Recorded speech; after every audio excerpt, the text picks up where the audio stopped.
آج سے ہزاروں سال پہلے اللہ نے اپنے خاص بندے حضرت ابراہیم علیہ السلام کو اپنا نبی چنا۔ حضرت ابراہیم علیہ السلام لوگوں کو اللہ کی طرف بلاتے تھے، لیکن اس وقت اللہ کی عبادت کرنے کے لیے کوئی خاص جگہ نہیں تھی جہاں لوگ آ کر ایک اللہ کی عبادت کر سکیں۔ حضرت ابراہیم علیہ السلام کی خواہش تھی کہ کاش کوئی ایسی جگہ ہو جہاں لوگ آ کر اللہ کو یاد کر سکیں، تو اللہ نے اپنے دوست حضرت ابراہیم علیہ السلام کی اس خواہش کو پورا کیا اور حضرت ابراہیم کو کعبہ بنانے کا حکم دیا۔ حضرت ابراہیم علیہ السلام نے اپنے بیٹے حضرت اسماعیل علیہ السلام کے ساتھ کعبہ کو بنایا، لیکن کعبہ کو سب سے پہلے حضرت ابراہیم علیہ السلام نے نہیں بلکہ حضرت آدم علیہ السلام نے بنایا تھا۔ لیکن حضرت آدم علیہ السلام کے اس دنیا سے رخصت ہو جانے کے بعد حضرت نوح علیہ السلام کا دور آیا، اور حضرت نوح علیہ السلام کے دور میں پوری دنیا میں بہت بڑا فلڈ آیا،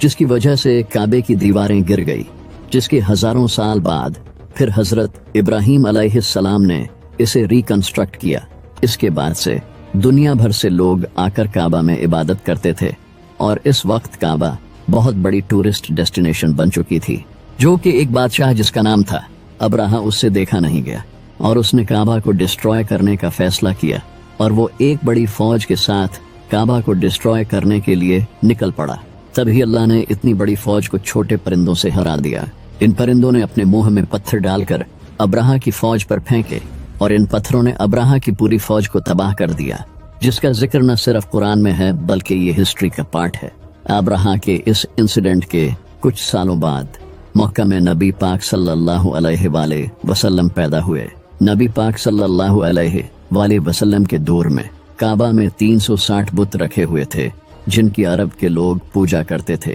لیکن 600 عیسوی میں ایک ایسا فلڈ آیا جس نے کعبہ کی دیواروں کو ڈیمیج کر دیا۔ اس کے بعد عرب کے لوگوں نے کعبہ کو دوبارہ تعمیر کرنے کا فیصلہ کیا، اور نبی پاک صلی اللہ علیہ وآلہ وسلم نے عرب کے باقی قبیلوں کے ساتھ مل کر اس کعبہ کو بلڈ کیا۔ لیکن جب یہ کعبہ بلڈ ہوا اور حجر اسود کو رکھنے کا ٹائم آیا تو عرب کے قبیلوں کی آپس میں لڑائی شروع ہو گئی۔ ہر قبیلہ یہ چاہتا تھا کہ یہ نیک کام وہ خود کرے، جسے دیکھ کر ابو امیہ بن مغیرہ نے کہا کہ کل صبح جو انسان کعبہ میں پہلے انٹر ہوگا وہی یہ کام کرے گا۔ اگلے ہی دن جب لوگوں نے دیکھا تو نبی پاک صلی اللہ علیہ وآلہ وسلم